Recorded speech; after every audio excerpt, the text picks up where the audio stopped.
12 tahun lamanya, pemuda ini mengurus ibunya seorang diri tanpa pamrih.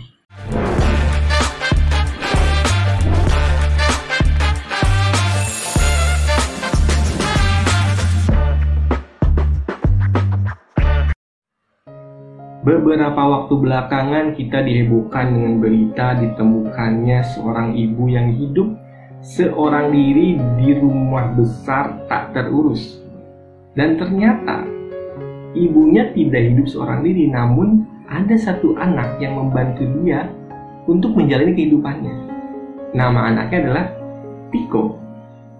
Kemarin saya sempat dengar berita bahwa ternyata mereka ini ditinggalkan oleh suami atau ayahnya Tiko ini ketika Tiko kelas 6 SD. Jadi 4 tahun terakhir malah lebih parah. 4 tahun terakhir ibunya tuh semakin sensitif, emosional, dan tidak mau berinteraksi dengan tetangga-tetangganya. Nah, Tiko juga bilang bahwa ibunya itu sekarang tuh sering berhalusinasi katanya. Dan yang lebih parahnya lagi, ternyata teman-teman, mereka itu hidup selama ini tanpa air dan listrik. Coba teman-teman bayangkan hidup tanpa air dan listrik. Bagaimana mandinya? Bagaimana minumnya? Ya kan, bagaimana dia kalau kita ngecas handphone, kalau ada handphone itu kan nggak bisa. Gimana penerangannya? Nah, dari pengakuan Tiko, ternyata tetangga-tetangganya banyak membantu dia. Salah satunya adalah memberikan kesempatan bagi keluarga Tiko ngambil air di sumur bor gitu ya, jet pump segala macam. Kemudian juga ada tetangganya yang ngasih jalur listrik, satu colokan untuk listrik katanya. Namun karena sudah lama gitu, akhirnya jadi malu juga, kadang nggak enak kata dia. Nah, poin penting di sini yang ingin saya sampaikan adalah bagaimana seorang anak mampu untuk berbakti menjaga ibunya sedemikian rupa dengan segala keterbatasannya. Bahkan dalam satu cerita, Tiko mengatakan dia dari kecil tuh berjualan gorengan keliling komplek untuk bantu ibunya. Dulunya mereka itu orang yang berkecukupan katanya kan. Istilahnya mereka cukup berada lah. Namun semenjak ayahnya pergi, kehidupannya sangat-sangat berubah drastis. Dan akhirnya seperti inilah, seperti di berita sekarang ini. Nah, cerita Tiko ini entah kenapa mengingatkan saya pada satu cerita di zaman Nabi dulu. Tentang seseorang bernama Uwais Al-Qarni. Nah, Uwais ini tumbuh menjadi sosok yang sangat berbakti kepada ibunya. Sedangkan ibunya telah tua, kemudian sudah lumpuh.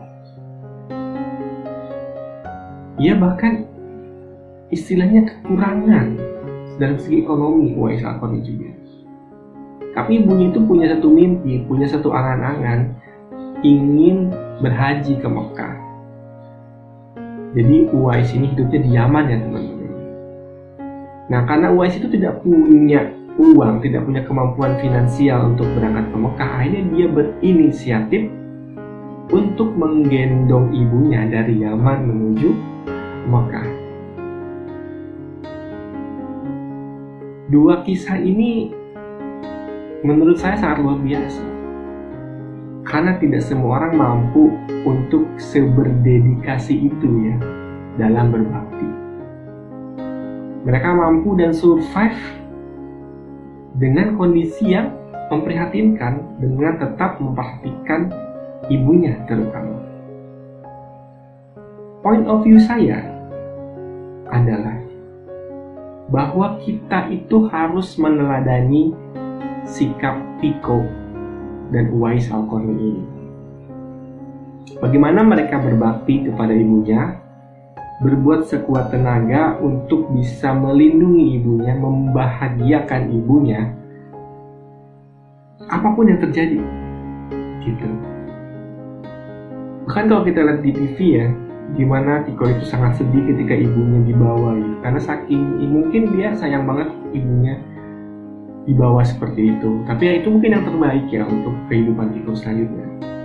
Tapi kita sebagai yang menonton, sebagai netizen, menurut saya ini ada teladan yang baik bagi kita semua, terutama bagi generasi sekarang, yang mungkin generasi yang sangat dipengaruhi oleh media-media dari luar, dengan mudah mengakses informasi, bahwa hal yang terbaik yang bisa dilakukan adalah berbakti dulu kepada orang tua, ya seperti Tiko atau Uwais Al-Qarni ini.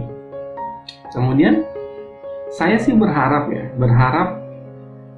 di luaran sana ada seorang pengusaha mungkin atau orang yang mampu untuk mengangkat Tiko menjadi karyawan di sana, memberinya pekerjaan yang layak sehingga dia mampu untuk mengurus ibunya dengan lebih baik ke depannya.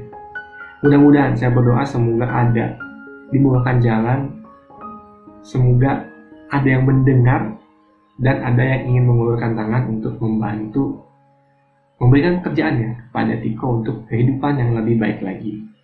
Kemudian salah satu hal yang penting yang ingin saya sampaikan adalah saya berharap Tiko itu bisa melanjutkan pendidikannya. Karena kan sekarang sudah banyak media, sudah banyak cara untuk bisa melanjutkan pendidikan ya teman-teman. Dengan penyetaraan, ada SD, SMP, SMA sampai kuliah pun mungkin bisa gitu. Semuanya sudah dimudahkan, dan mudah-mudahan dengan mungkin ada pertolongan dari orang-orang lain yang mampu, kemudian Tiko pun bisa memperbaiki kehidupannya, bisa berbakti lagi pada ibunya, dan bisa melanjutkan pendidikannya. Saya sih berharap gitu, karena bagi saya, point of view saya adalah pendidikan itu sangat penting untuk menunjang kehidupan Tiko selanjutnya. Oke teman-teman, itu adalah point of view saya mengenai berita yang cukup heboh ini. Yang poinnya adalah diharapkan kita bisa meneladani, bisa mengambil hikmah dari kejadian ini, dan kita bisa mensyukuri nikmat yang diberikan kepada kita. Jika kita masih punya orang tua, jika teman-teman masih ada ayah ibu, ayo berbakti pada ibu dan ayah sebelum semuanya terlambat. Oke teman-teman, thank you, itu point of view dari saya. Sampai jumpa di video saya selanjutnya. Oke, dan bagi teman-teman yang belum subscribe channel saya ini, silahkan subscribe di sini. Jangan lupa like and comment supaya teman-teman dapat notifikasi ketika ada video baru yang saya upload. Terima kasih.